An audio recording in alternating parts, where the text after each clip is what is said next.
लोग तो जहाँ पे भी फुटेज मिलता है वहाँ पे लोग असर नहीं छोड़ते हैं, लोग अपना चेहरा चमकाने में। कि एक बहुत बड़ा ये मुद्दा है, क्योंकि यहाँ कोई भी ऐसा एग्जाम नहीं होता जहाँ पे फिर माल प्रैक्टिस नहीं होता है। जब तक आप कानून व्यवस्था को मजबूत नहीं करेंगे, जब तक आप लॉ एंड ऑर्डर को ठीक नहीं करेंगे, तो इस तरह का क्राइम बढ़ता जाएगा।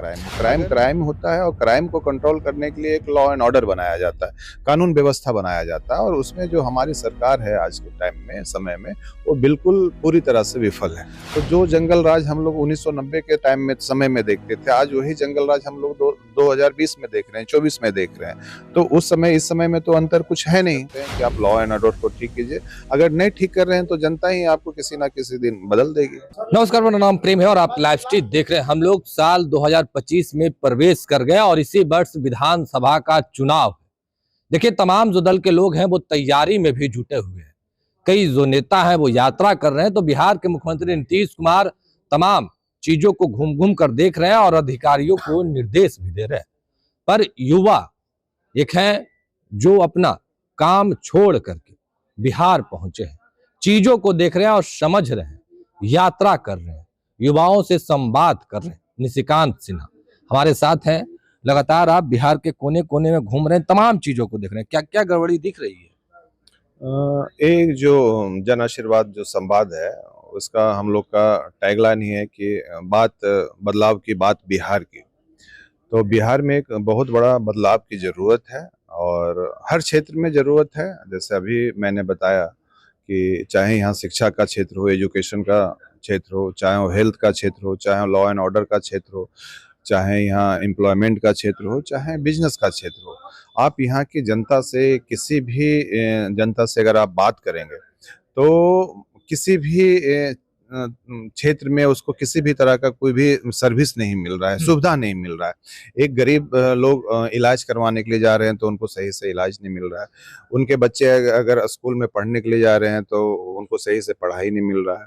और सबसे ज़्यादा तो दुख की बात है और जो चिंता की बात है, और ये मैं मीडिया वाले से भी सवाल करता हूँ और सरकार से भी सवाल करता हूँ कि बिहार की जो जनता है आज के टाइम में सुरक्षित महसूस नहीं करते हैं, जो कि मैंने देखा है।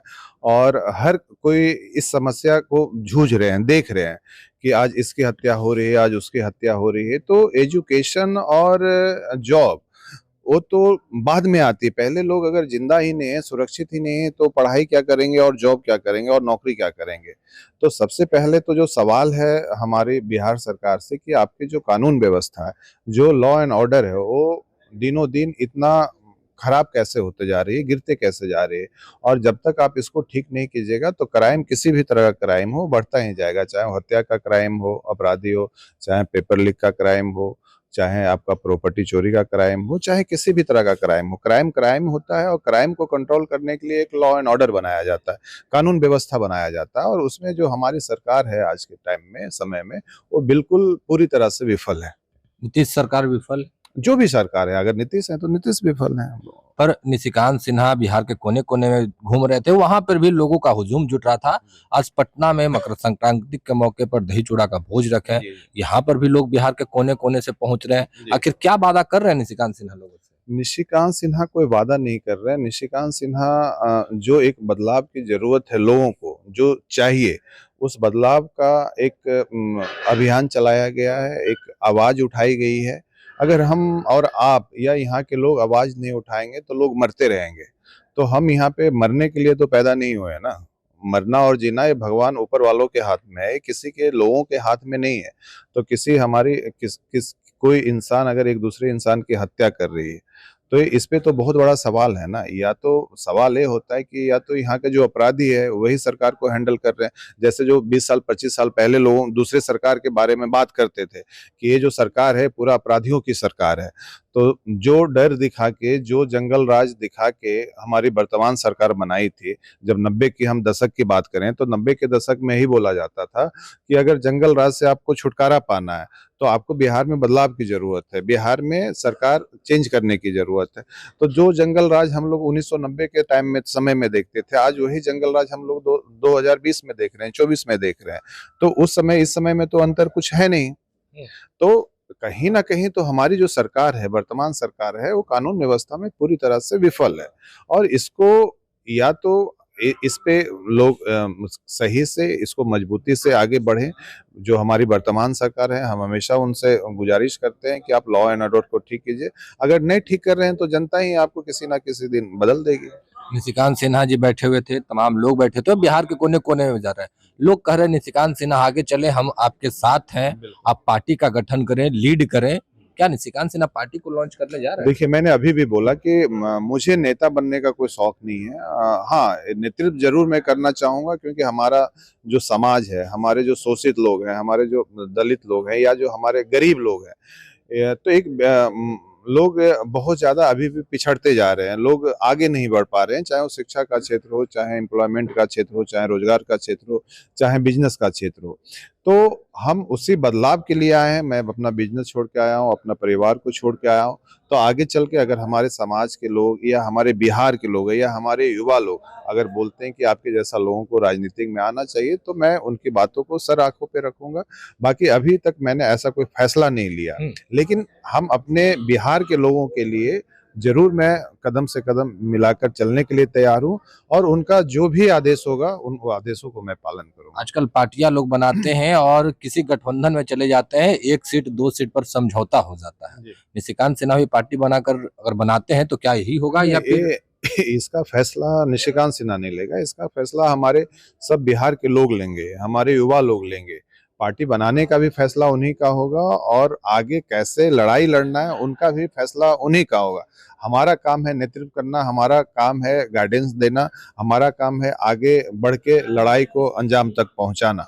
बाकी फैसला जो है वो पूरा का पूरा मैंने बिहार के लोगों के ऊपर छोड़ा हुआ है। बिहार में बीपीएससी का पेपर लीक को लेकर लगातार अभ्यर्थी हौसला बुलंद कर अपनी बातों को रख रहे हैं, पर कुछ नेता हैं उन पे आरोप लग रहा है कि चेहरा चमकाने के लिए उतर रहे हैं, अभ्यर्थियों के हमदर्द नहीं है, विधानसभा चुनाव है इसलिए सोच रहे हैं कि इसी बहाने मेरा भी चेहरा चमक जाए। ये बात भी सच्चाई है कि लोग तो जहाँ पे भी फुटेज मिलता है वहाँ पे लोग असर नहीं छोड़ते हैं, लोग अपना चेहरा चमकाने में। वो अलग मैटर है, कौन नेता क्या चेहरा चमका रहे हैं, नहीं चमका रहे हैं। लेकिन हाँ, ये सच्चाई है कि एक बहुत बड़ा ये मुद्दा है, क्योंकि यहाँ कोई भी ऐसा एग्जाम नहीं होता है जहाँ पे फिर माल प्रैक्टिस नहीं होता है, या पेपर लीक का मुद्दा नहीं आता है। तो कहीं ना कहीं मैं बार बार वही बोलता हूँ कि जब तक आप कानून व्यवस्था को मजबूत नहीं करेंगे, जब तक आप लॉ एंड ऑर्डर को ठीक नहीं करेंगे, तो इस तरह का क्राइम बढ़ता जाएगा। अगर कोई भी अपराधी है और उसको आप उसी टाइम अगर कड़ी से कड़ी सजा दे दें, तो शायद दूसरी बार वो ऐसा हिम्मत नहीं करेगा। आज एक हत्यारा है जो एक हत्या कर रहा है, वो उसको सजा नहीं मिल रही है, वो अपराधी 2-2 साल तक पकड़ा नहीं रहे हैं, उनको सजा मिल ही नहीं रही, तो उनको दूसरा तीसरा हत्या करने में कोई दिक्कत होगी क्या? नहीं होगी ना। उनका मनोबल बढ़ता जाएगा। तो उसी तरह से सेम जो मामला होता है वो पेपर लीक का होता है, कि अगर किसी व्यक्ति ने पेपर लीक किया, आप उसको उसी टाइम कड़ी से कड़ी सजा दे दे, तो शायद दूसरी बार वो हिम्मत नहीं करेगा। तो बिहार में तो जितने भी इस तरह के जो क्राइम करने वाले लोग हैं, आज तक उन्हीं को कुछ सजा ही नहीं मिली है, तो क्राइम तो बढ़ता ही जाएगा। तो मिला जुला कर मैं बार बार वही बोलता हूँ कि जब तक आप कानून व्यवस्था को ठीक नहीं करेंगे, जब तक लॉ एंड ऑर्डर को ठीक नहीं करेंगे, चाहे वो किस क्राइम होता है, चाहे वो हत्या का क्राइम हो, चाहे वो प्रॉपर्टी का क्राइम हो, चाहे वो पेपर लीक का क्राइम हो, चाहे वो चोरी का क्राइम हो, तो सारे क्राइम जो है वो लॉ एंड ऑर्डर के अंदर ही आता है। तो लॉ एंड ऑर्डर की व्यवस्था को आप ठीक कीजिए, कानून व्यवस्था को ठीक कीजिए, और एक कड़ी से कड़ी सजा का कानून बनाइए, प्रावधान बनाइए, ताकि आने वाले समय में किसी भी तरह का कोई भी अपराधी हो तो वो दोबारा इस तरह का गलती करने का या अपराध करने का हिम्मत ना करे। निशिकांत जी, अंतिम सवाल लेंगे। विपक्ष के तमाम नेता हैं जो लगातार आवाज उठा रहे हैं और कह रहे हैं कि बिहार में सरकार नीतीश कुमार नहीं चला रहे, रिटायर्ड आईएएस आईपीएस चला रहे हैं। देखिए, सरकार कौन चला रहे हैं नहीं चला रहे हैं, वो जो सत्ता में बैठे लोग हैं उनको पता होगा, पर जो भी सरकार चला रहे हैं वो कहीं ना कहीं विफल है, हर क्षेत्र में विफल है। हमारा बिहार में शिक्षा का स्तर गिरता जा रहा है, जो एजुकेशन का जो लेवल है। दूसरी बात, हेल्थ का लेवल गिरता जा रहा है। सरकारी अस्पताल में यहाँ किसी तरह का कोई अच्छे इलाज नहीं है।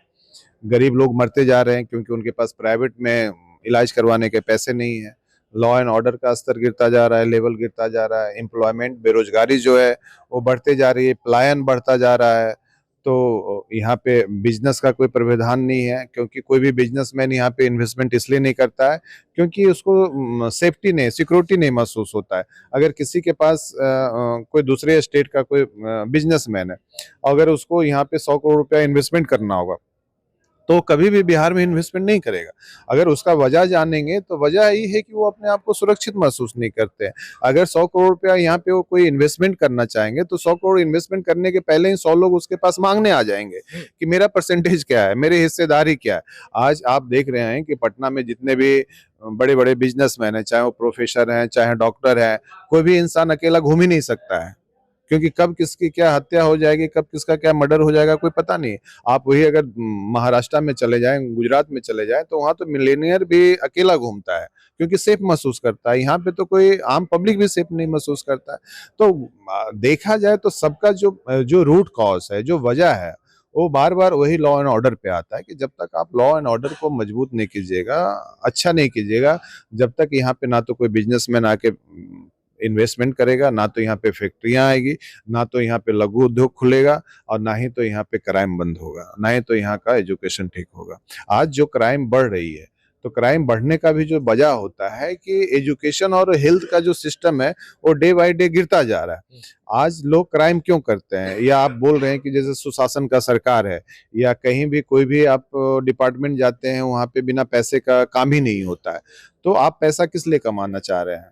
बच्चे को अच्छा एजुकेशन दें, या तो दूसरी आप अपने बच्चे का अच्छा इलाज करवाएं। ये दो मेन वजह से लोग पैसा कमाना चाहते हैं।